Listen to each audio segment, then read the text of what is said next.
Mi nombre es Luis Carlos Campos Mesa. El día de hoy, para la clase de Derecho Administrativo, segundo curso, me ha tocado explicar el régimen patrimonial del Estado.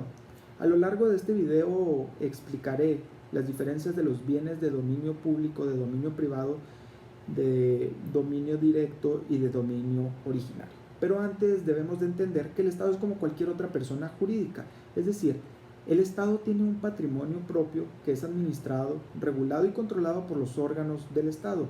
Recordemos que estos órganos tienen como titulares a personas físicas dotadas de facultades para poder disponer conforme a la ley pues de todo este patrimonio.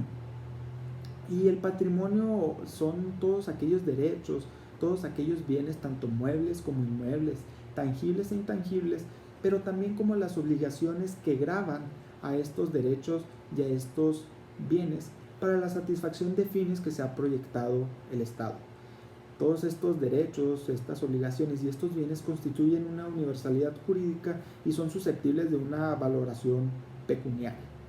Como bien sabemos, el Estado es titular de derechos y acciones y ejerce sobre estos un auténtico derecho de propiedad, ya que puede disponer pues libremente de este patrimonio siempre y cuando esté apegado a las limitaciones señaladas por el orden jurídico.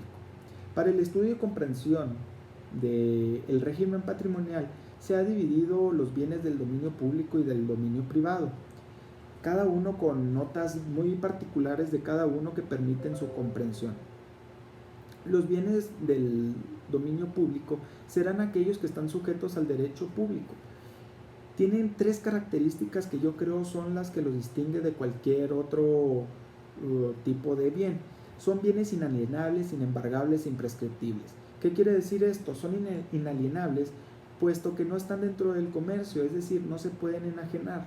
Son inembargables porque no se puede practicar un embargo por el incumplimiento de alguna obligación, y son imprescriptibles pues porque no los adquiere el Estado ni los pierde por el simple transcurso del tiempo. Tienen estas características porque son bienes que están afectados al servicio público, es decir, en estos bienes están las dependencias de gobierno en las cuales nosotros realizamos los trámites correspondientes y bueno, son usados por aquellos que conformamos el Estado, y pues todos estos bienes tienen una utilidad pública. Dentro de estos bienes podemos encontrar se podría decir una segunda clasificación, que son los bienes de uso común, de dominio directo, los que están destinados a un servicio público y pues que son bienes con significado cultural y científico. Cabe recalcar que todo esto está fundamentado en los artículos 27, 42 y 132 de nuestra Constitución y de las leyes reglamentarias, como la Ley General de Bienes Nacionales. Entonces, el artículo 132 nos habla sobre los bienes que son destinados al servicio público, como los fuertes, los cuarteles, almacenes de depósito y pues los demás inmuebles destinados por el gobierno de la Unión al servicio público.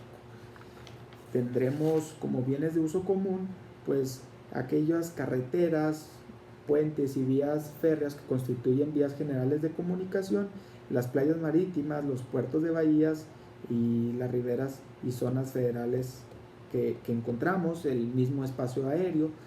Todo esto regulado en el artículo 7 de la Ley General de Bienes Nacionales.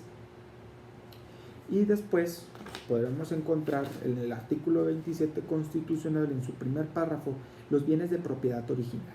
El artículo 27 pues, nos habla de la propiedad de las tierras y aguas comprendidas dentro de los límites del territorio nacional, pues que corresponde originariamente a la nación, la cual ha tenido y tiene el derecho de transmitir el dominio de ellas a los particulares, constituyendo la propiedad privada.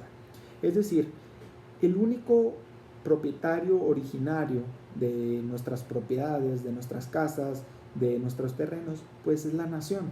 ¿Y quién es la nación? La nación somos todos aquellos que conformamos este Estado. Y los bienes de dominio directo, pues bueno, tenemos que son aquellos recursos naturales de la plataforma continental y zócalos submarinos de las islas de todos los minerales o sustancias que en vetas, mantos, masas o yacimientos constituyan depósitos cuya naturaleza sea distinta de los componentes de los terrenos, tales como los minerales de los que se extraigan metales y metaloides utilizados en la industria. Y bueno, de esta manera dejamos de lado los bienes del dominio público para entrar a lo que son los bienes de dominio privado. Aquí se podría notar la doble personalidad del Estado, porque tiene una personalidad que actúa como un ente público al ser, mejor dicho, propietario de todos estos bienes que ya expliqué, pero también actúa como un particular.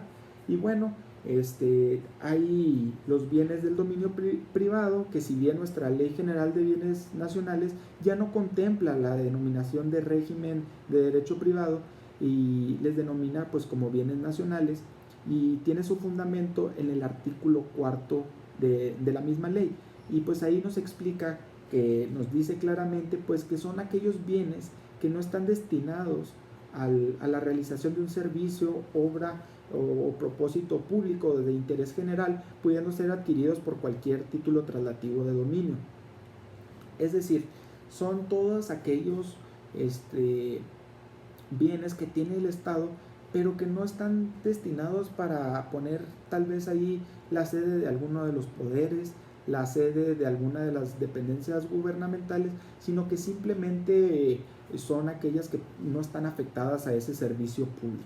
El artículo 3 de la misma ley pues nos hace un catálogo de propiedades que son de dominio público, y de algunas pues las tierras y aguas de propiedad nacional no comprendidas en el artículo 2 de esta ley, los que hayan formado parte del patrimonio de las entidades de la administración pública, los bienes muebles, los demás inmuebles que por cualquier título jurídico adquiera la federación, los bienes muebles e inmuebles de la federación que adquiera en el extranjero.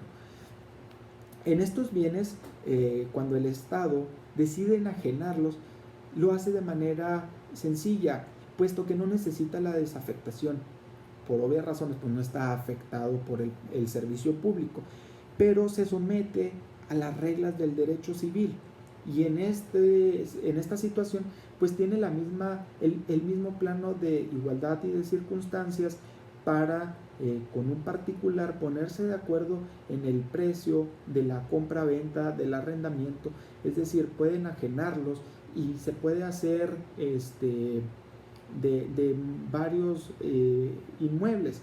El caso que más claro creo que es en la ciudad de Parral, donde el Estado adquiere algunas propiedades pues para llevarlas al servicio público.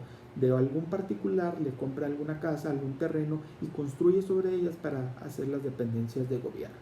Entonces nos paramos frente a la doble personalidad del Estado, que mientras bien actúa como un ente público y es el único propietario de todos los bienes de la federación, también puede actuar como un particular para la compra y la venta de bienes que están en el dominio privado.